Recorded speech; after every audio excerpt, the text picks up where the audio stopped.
As a good sales engineer, understanding your customer requirements and then preparing your pitch accordingly is an essential part of your customer meeting.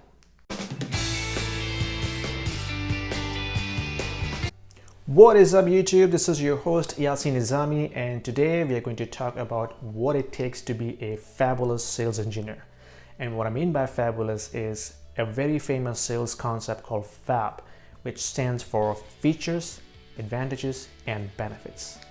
Now, before we go into the FAB concept, I want to spend a minute on understanding your audience. Before you go into the meeting, you need to make sure you know who is in your audience. If it's a bunch of techies, then it's an easy job for you because you are a techie by heart. You know how to handle them, and you know what to expect. But if you have an executive or manager or director level people in the audience, then you have to make sure that you understand the audience and tailor your pitch accordingly. Now, there's a very famous concept called three wise men, which is used to identify your audience, which means look for these three personas in your audience. Number one, revenue. Number two, cost. And number three, risk. So you, as a good sales engineer, should be asking yourself how my product is going to increase the customer revenue. For example, is my product going to allow them to reduce the time to market and maybe go into other markets fairly quickly? My product is going to allow them to cross-sell other products, right? From cost perspective, you should be asking yourself, is my product going to reduce the cost for my customer? For example, is it going to make their operations more efficient in terms of reducing support calls, right? Maybe my product will make the overall process more self-intuitive.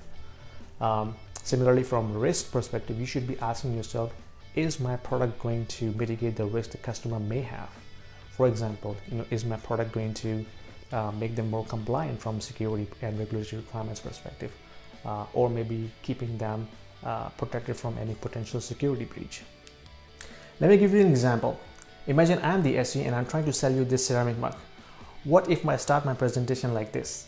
This ceramic mug is made up of inorganic, non-metallic, crystalline structure with low to medium density variation and high ductility.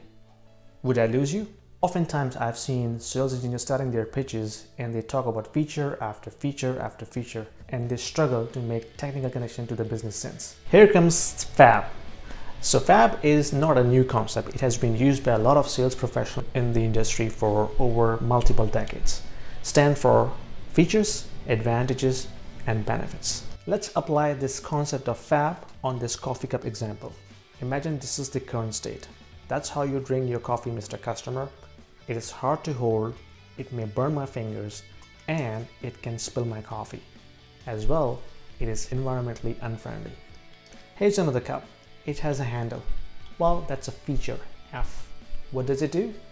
It stops my fingers from burning and spilling my coffee. That's an advantage. What's the benefit?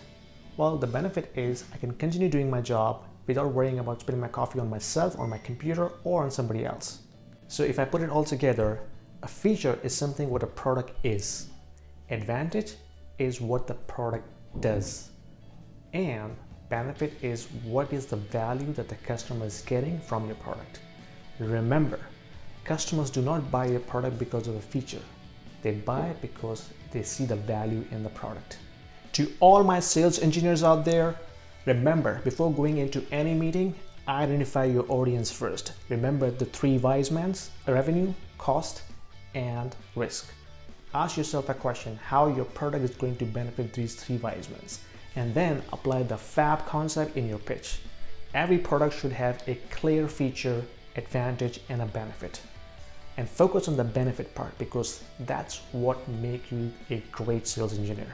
That's it from me now. If you like it, give me a thumbs up and hit the subscribe button because I will be publishing these videos on a regular basis. And share this video with other engineers who are trying to move into the sales engineering profession or existing sales engineers who are struggling with these kind of skill set, because nobody teaches you in the college or university. At least there is no degree or course to become a sales engineer, right? So you only learn this when you are in the field, from your seniors, from your mentors, from your coaches. And my intention with this YouTube channel is to share what I've learned over the period of 17 years of my corporate career. Stay safe, guys. Until my next video, take care.